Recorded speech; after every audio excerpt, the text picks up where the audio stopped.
Welcome back to Sampstra Games, the place to find new strategy games, and today we're going to play Causa, Voices of the Dusk.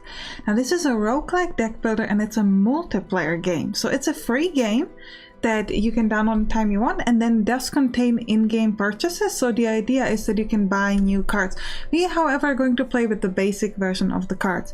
We're also going to play single player because YouTubers don't have friends and only play for the pleasure of the masses that we shall never meet. That's you, the viewers. Alright, so let's go and play. So when you choose to play, you have a lot of options. You can play casual, ranked, versus AI. This is kind of like a practice mode, and then campaign. And if you succeed in the campaign, you will gain some bonuses that you can then use when playing the regular. We're going to be playing the Matriarch campaign. Join the exalted in their cause and obtain great rewards. Draft a deck each time you start a new adventure. Each campaign will reward you with 6 card packs and 1 legendary pack. So if we succeed, we're gonna get some really good stuff. After the passing of the Empress, multiple acts of violence occurred between the Empire and the clans in the frontier. With no perpetrators to stand trial, all sides found the perfect reason to end the truce, vulnerating the almost 2 decades of peace in the region. This time the Empire would be capable of gaining terrain in barrows settling south of the Vulikai River. In the midst of war, many wonder if there will be any response by the Elarians, a tribe of rebels driven out by the Terraki clans and subjugated by the Imperial Crown for generations. Somebody do something! And that somebody is going to be me. I don't know if I am Matriarch, but we're gonna go with that. Alright, so here we can pick our cards. This game has a really interesting energy or mana system where essentially you can play cards if they're below your cause, and you increase your cause by actually sacrificing your cards. So it's a really interesting strategy. Now I'm going to pick these cards by myself. I'm going to jump straight into the combat. I'm going to walk you through these cards once we play, because otherwise it would be a bit weird to kind of explain it before we even start the game. Alright, so I picked my cards and now we're gonna go. End of the truce. War has arrived in Drak and the people of Alir have taken a firm position. They won't allow the advancement of the Empire nor join the clans that expelled them. So let's go fight. Now this game has a lot of really interesting mechanics and it's quite nice. I love the graphics and everything about it. It's a really interesting game. Now I should also note that I have only played the single player version of this game, just so you know. So we play first, so we can choose which cards to play. So the way this game works is that you draw up to 4 cards and then you can only play 2. That's really important. So we're gonna get rid of some of these cards because we're only gonna be able to play cards with the level of 1. Okay, so level of 0, I guess that would work as well. Alright, so here you can see our cause. Our cause is currently 0 and we need to get our cause up. How do you get your cause up? By actually taking a card and dedicating it to the cause. So we're gonna take this because this is a level 5 card, as you can see from the left top, which means I can't play it. So I'm gonna put it here and now I have level 1. Now at this point I can play cards that are of level 1. So I could play the Journey to the Unknown, which allows me to play more cards this turn, but it's not going to be effective for me unless I have a card of level 1. Now I cannot dedicate additional card, you can only dedicate 1 card per turn. So actually we can't do anything. We could try this and hope that we get a level 1 card, but we don't have that many level 1 cards. So I think we're actually just going to end our turn, which might be a bit of a weird thing to do, but there's nothing I can play right now that would really help me out. Now because they play second, they gain an amulet which allows them to increase the level of their cost a higher level if they wanted to. Now my HP here is 1220, theirs 20 also, and their goal is to destroy the enemy. And they have placed this settler over here, so they now have this one character here.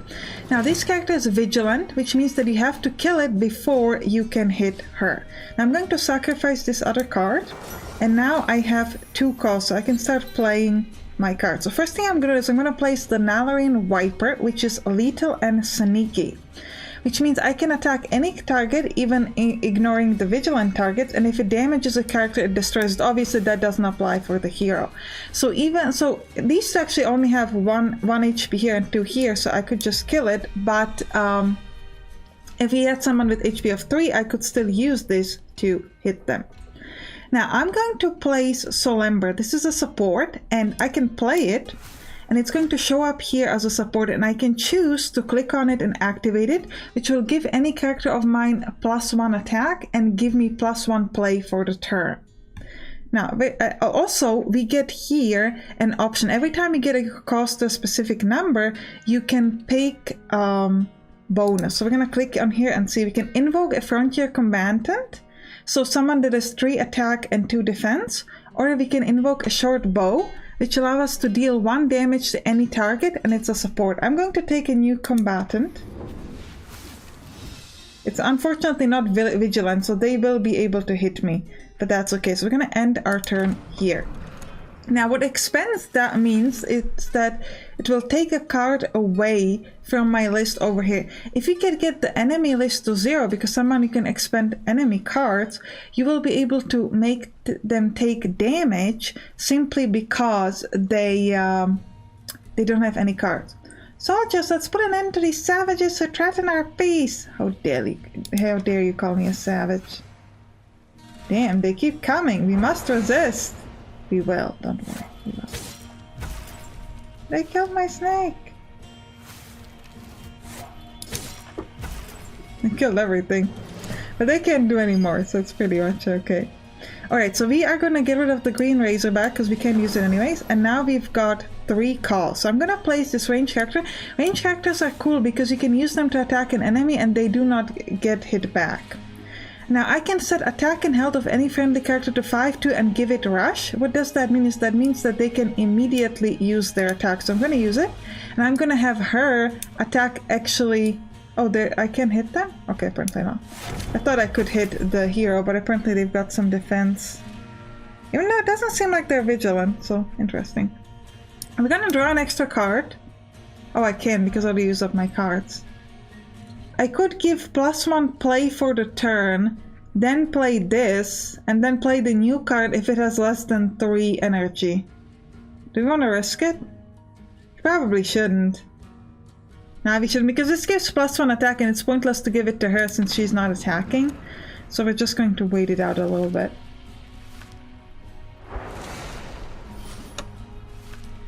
Ooh, they increased attack on their heroes. That's not ideal. Because now you can now do an attack of 6 to me, total. That's quite a lot. And this guy's vigilant. Alright, so we've got a couple options. At the end of your turn, your opponent expends 1.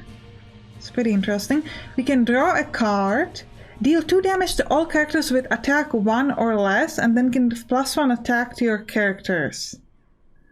We don't have any enemies with attack 1 or less.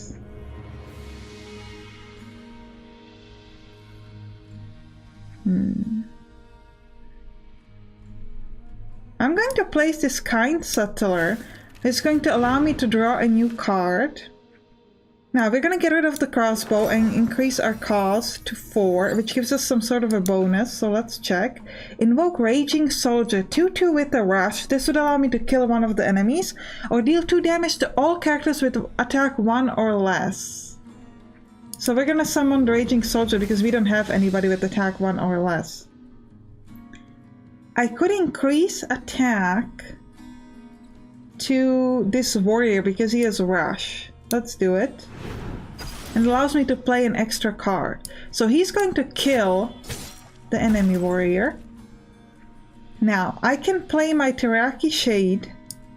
And if he survives, so if they choose to attack my hero, then the enemy will have to expand a card. And I could draw an extra card, expand one, and play an extra card. That might be useful. Let's see what we can draw. Iron Sword. Give +3 attack to a friendly character. Have I played with her yet? This is not so effective right now because we can't actually play an attack anymore. And deal 2 damage to all characters with attack 1 or less is also kind of pointless right now because they have attack of 3. So I think we're just going to end our turn here.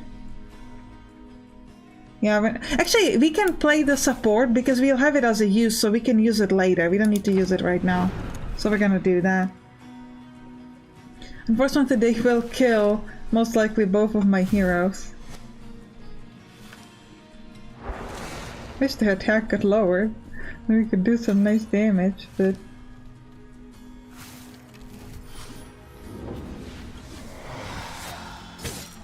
Yeah, they get the bonus because we have 3 or more cards dedicated to the cause.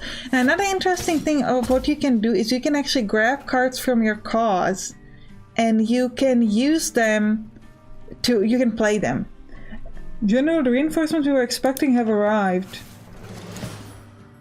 Padoon, we have the support of the tribal hunters now? We see brothers in them, Matriara. Many of them also yearn for the unity of the peoples in Tarak. Alright, so now we've got attack of 6. And I can give it an attack of 8. Which would be great because I could hit the enemy. So let's actually do that first. Attack of 9 actually. So we're gonna hit the enemy for 9. Now we could get supplies which would allow me to heal myself. So I'm going to heal myself for 2. Twice. Now I'm going to place... What do we want to place? While your health is 10 or less, has plus 3 attack and sneaky. So I should have played this first because my attack was 10 or less. Thinking about using the battle wouldn't help me. It would only kill this guy, which I don't think is that exciting. Now we could click on this and we could grab one of these. The problem is we don't have enough energy to use any of them. I'd have to grab this one. Which would allow me to invoke an Orgonite, give +1 health to any target and gain +1 play for turn. But I would first have to sacrifice this. And then I could get back the Orgonite, which would lower my cost to 4, but allow me to play this. So if they don't kill it, next turn I'm going to be able to get an Orgonite, which would be quite nice. So let's give that a shot. Let's see what happens. Now they still have their increased attack on these warriors, which is still not ideal. Ah, they killed my Orgonite guy. That's a bit unfortunate.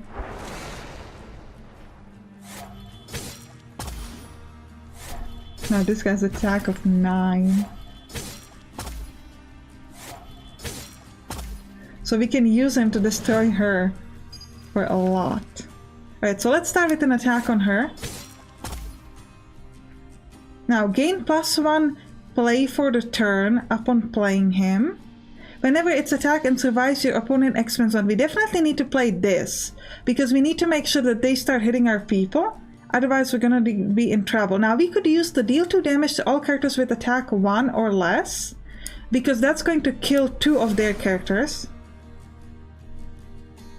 Oh, no, I was looking at their defense, not their attack. Sorry. That's okay. We're gonna use the... Wait, could we take anything from here that would be useful for us? For example, the Vigilant and Rash. That could be useful because they have to kill this. So what I'm gonna do is similar to the previous thing. No, I can't because I can only pick cards that have value of 4. So I could only pick this, which is useless for me. So I'm going to sacrifice this Viper, and then I'm going to place this Tumerian Climber who is a Vigilant, so they have to kill him first. And then I think we'll just end my turn.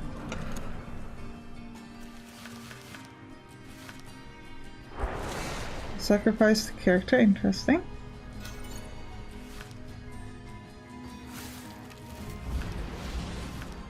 This guy has, if I control 2 or more supports at the end of your turn, we gain +1 health, so they can give him health. Ooh, that is a pretty high damage. That's not ideal. Oh no, they can kill me. No, they can't. Okay, because this guy cannot have a turn. But I can kill him now, because I have a 10 attack, so I can win. Look at that. It's a bit of a rough fight, but we made it through in the end. Okay, actually I think we're gonna end the episode here. Hope you enjoyed it. If you did, write down in the comments, and you can click on the right to watch some other games that we play on this channel. I'll see you there. Bye bye!